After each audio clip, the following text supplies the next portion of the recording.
Nice. So so you mentioned actually something I wanted to talk a little bit about because you had mentioned managing artists earlier on. Hmm. And I know you got up with the agency and probably I have a feeling just the switch from doing this on your own to having to work under like the structure of, a bigger company in the industry probably took that love away. I would imagine I've seen it in other cases as well. But what was it like for you at first? Like, what made you initially want to even get into the management artist spot? I would say like I think it was at the time whenever the group that I was in, when it comes to like the group that I was in college, that was kind of like my spot. Like we Yeah. already had a producer in the group. We had a guy who was like kind of vocalist, and we had a guy who was the mixing engineer. And I was Yeah. like, Yeah. oh, maybe I'm the business guy. Right. And I kind of liked it too because it was cool to like book things for artists and kind of create this this public vision, like look for artists and stuff like that, and kind of help them push their career. And that was like, and that was the kind of the encouragement behind it, because I started when started getting the business classes, it was just like, oh man, this is super cool. Like, this is Yeah. actually pretty easy. Like, oh, these are mechanical royalties. This is how you do, set up, be like a beginner publicist, all this kind of stuff. Yeah. I was like, oh, okay. And then, I think school was like, oh man, this could be cool. And then when I went to the real thing, I was like, oh, this is serious. Yeah. Like Must the have been. fact, like a couple of artists that I work with at the company, I was there for like a year. I never even met the artists. Oh, Oh wow. yeah. Like it was like, and I was No just like, personal touch. and I was like, whoa, this is like something. Like, I was like, what? Like, and so I was just like, man, there's not even like a personal connection there. And I was just like, I just like, and I don't know. I kind of like, I've always, had the hunger for music. And I thought like I could be very creative with doing business, which I think people can be, but it's just like, that would have to be at the forefront. You know what I'm saying? That would Yeah. have to be like the business side would have to be the forefront. You're being creative with that. But for me, and really inside of me was like the music was at the forefront instead of the business side. And so that is what caused me to, shift and go to like just being creative instead of staying in the managing element. Right, for sure. I don't know too much about guitars, but I usually see bass in like the traditional 4 string, or like you had mentioned, the 6 string. However, in most of your videos, maybe I'm blind, it looks like you're using a 5 string bass. Is that true? And why Yeah, did you pick yeah. a 5 string bass? Honestly, I started off on a 4 string. Yeah. And I think everybody should start off on a 4 string because it's honestly like the easiest way to like kind of understand everything. Right. But the reason why went to a 5 string, because I did have a 6 string, but it was just like the tone. I'd never used that high string, and like I started realizing when I started playing with bands and getting into the professional scene that Yeah. like I don't want to be on top of the guitar player. Right. Like, Okay. because if I'm on that like high C string, it's like it's just right there at the guitar player spot area, and like so it wasn't a thing. So the reason why I did 5 string instead of 4 is because I started playing in R&B, funk, gospel environments, and I was just like, man, this low B string is very useful. Okay. Like if I'm playing, because in gospel you're playing in like flats a lot of times, and you could play like Yeah. a low E flat or D flat or even like a low B, on there.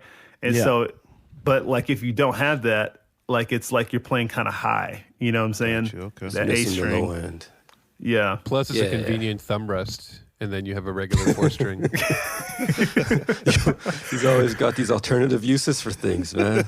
No, because I know what you're sometimes, saying. like if somebody'd be like, "Hey, can you just play bass like in some sort of jam?" and I don't know Yeah. what to do with that low string, I just put my thumb on it and then Yeah, play yeah, the yeah. other 4 and pretend that everything's okay. I mean, that's a good Gotcha. point. Oh, that is hilarious. Would you ever go back into the business side as far as it relates to other artists again, management or anything else? Or Well, it's actually kind of played into my favor being in the industry, like being in the music industry, because now I know the business side. A lot of musicians, and I would definitely suggest anybody who's a musician learn the business side of music, Yeah. because you won't be taken advantage of as like because I think when it's just because for most musicians it's all about the music, you know. creativity, True, yeah. I just need to be good. I just need to be the most killing, you know, musician out there. But the thing is that if you don't have like the knowledge of the business, it's going to be hard for you to grow in the business. You know what I'm saying? Absolutely. Very And true, so yeah. like, and that's the reason why like I feel like it's helped me, and even with because I produce a lot more now, and so like Yeah. when it comes to talking to artists and these like because a lot of artists I work with are like just up and comers and stuff like that, and so like I'm like I have a mindset of like, hey, this is what you need to do to promote yourself, you know. And even though I'm not managing them, I could give them advice in like, hey, you Right. know, this is what can really, you know, help you grow, and not just like because a lot of people just think, oh, I'm just gonna put out a song, and if it's good, then it'll sell. People will you know, people will come download to it. it. Yeah, Which I mean, there's a little bit to that. I mean, Right. like, but I definitely think that that it goes hand in hand with a strategy. Right. You know Absolutely. what I'm saying? It's like Yeah. there's a reason why labels like why whenever somebody releases a song with labels, it blows up quicker than if it was just somebody who just released a song to their friends. You know what I'm saying? Right. Right. So, but Machine, anyways, yeah. that's how I honestly, and that's how I use my management now, like the management knowledge now, as far as like, you know, when it comes to being creative and everything. That makes Got sense you. for sure. What advice would you give to somebody coming up behind you as far as just a musician? A couple of things that they should consider strongly as far as like just how to get their own music out and who to trust and how to navigate the space. You know, there is when it comes to like, I kind of have like two mindsets of like, I have one that's for the musician and one that's for like the artist.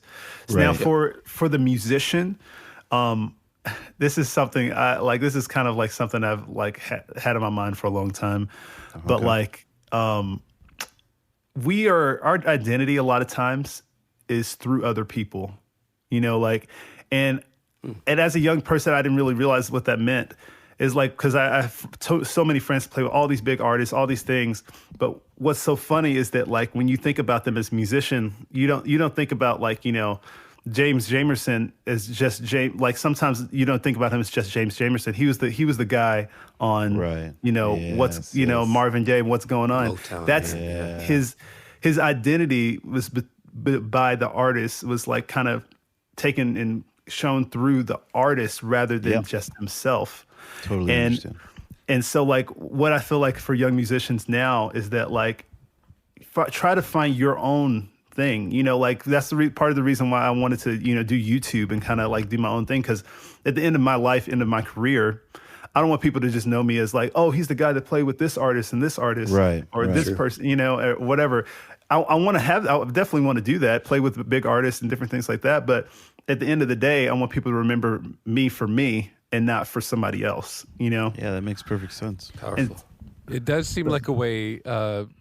It really feels weird, yeah, when somebody lists or talks about a musician or an engineer or anybody like that, and instead of talking about what they do, they just list names of who they've worked with. Yeah. Right. Where does that end? Then you go to Yeah. that person, and who do they work with? How do you communicate someone's abilities without just name dropping?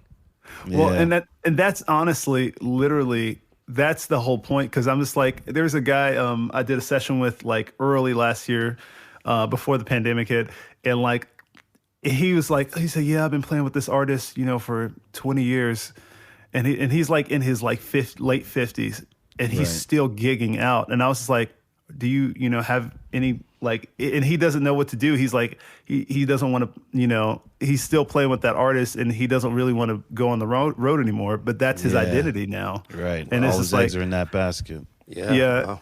And I was just like, man, for musicians, I feel like one huge piece of advice is like find what it is. And now and with technology right now, it's easy to do this, but find what it is that who you are. You know, if it's on YouTube, if it's on any type of social media, if it's, you know, whatever it is, like find that for yourself rather than, you know, finding that through other people, because in the end of your life, you don't want to be known as that person that's just played with a whole bunch of people. Their credits is the only list, is not the person. Yeah, that's great Right. advice. But when it comes to the artist side of things, when it comes to getting music out there, a lot of people were just like, "Oh man, I need a manager to get me to this next level. I need like Publicists. all these other people, publicists and all this other people," which those do help. But the first thing you have to think about is that like you want to get yourself to a point at yourself. It's like it's this, you're creating a business for yourself, Yeah. because like it's just like a way a business starts. Nobody wants to invest in a business that they don't know they have a market, or they don't have like people to that like their stuff. Sure. And so like when it comes to being an artist, you have to think about that in that sense, because it's like, all right, I'm going to do this until I start getting a following. I have a friend or multiple friends that like they didn't have managers, and they just like started releasing their stuff and trying to find their market and just thinking about it just like a business. Yeah. And then I think they had like maybe like 50,000 monthly listeners on Spotify or something like that. They got all on their own. Nice. Then a manager reached out to him. It was like, "Hey, I would love to, work with you." And that's when you get to that point when you're like, pushing yourself as far as you possibly can and find your market on your own, and you develop that, that audience. Yep. Then somebody like a manager could come in and have something to manage. You know what I'm saying? Exactly. Because because the thing is, if you don't have anything to manage, why do you need a manager? You know what I'm saying? And so, and and also finding like when it comes to releasing music, finding the market that you're working, that you're, trying to release to, because like sometimes it's like if you're trying to do R&B, but you want to have a pop swing, you need to know what listeners to R&B and what people who are listeners to pop like, and find which you identify with, and then connect those, and then you find your sound. You know what I'm saying? Right. Because then you're finding that niche of audience when it comes to that. A lot of you are familiar with the DNA Project and have been rocking with us for a while, but some of you aren't. A lot of you are faithful listeners of the podcast, but aren't familiar with some of the other work that we do. So I just want to take a quick moment to explain to you a little bit more of what we do. So you're getting married, or you have a friend, a cousin, a sister, somebody you know is getting married. Okay.